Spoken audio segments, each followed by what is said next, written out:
France is one of Europe's largest economies, known for its social safety net, public services, and strong labor protections, but it also carries a heavy burden of public debt. For years, the country has spent more than it collects in revenue, leading to persistent deficits and a growing debt load. Public debt matters because it reflects how much the government has borrowed to pay for everything from pensions and healthcare to education and infrastructure. When debt rises faster than economic growth, it can limit a government's ability to respond to crises and may lead to higher interest costs. France's debt ratio, the share of debt compared with the size of its economy, is high by historical standards. It is above the average for the European Union and higher than many of its peers. That has raised concerns among economists and policymakers about fiscal sustainability. One reason is the structure of France's welfare system. Generations of French citizens have come to expect a comprehensive safety net. Pensions, unemployment benefits, and public health care are deeply embedded in society. Attempts to trim these programs often trigger public outcry, strikes, and political pushback.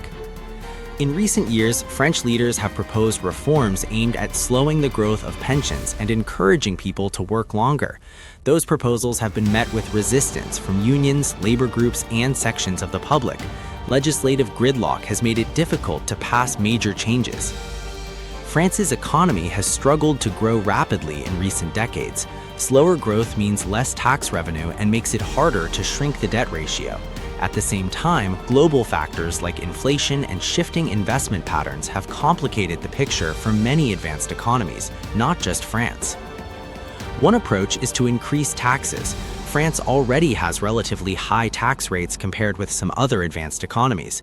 Raising taxes further could squeeze consumer spending and slow economic activity, but it could also bring in more revenue to reduce deficits.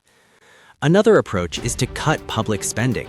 Targeted cuts could help, but broad reductions risk weakening the very programs that define the French social model. Finding a balance between fiscal responsibility and social stability is a delicate task. If France can boost productivity, attract investment, and expand its economy, debt becomes easier to manage relative to GDP. Investments in technology, education, and infrastructure are often proposed as ways to stimulate long-term growth, but these strategies take time and depend on broader global conditions. European Union rules also shape the debate. France is part of a shared economic framework that includes limits on budget deficits. These rules are intended to promote stability across the Eurozone, but they can constrain how much flexibility individual governments have in managing debt. Ultimately, fixing France's debt problem will require difficult choices. There is no single solution that avoids trade-offs. Policymakers must weigh economic realities against political will and public expectations. The outcome will influence not only France's economic future, but also its social model and role within Europe. If you found this explainer helpful, like the video, share it with others, and subscribe for more clear breakdowns of global economics and policy.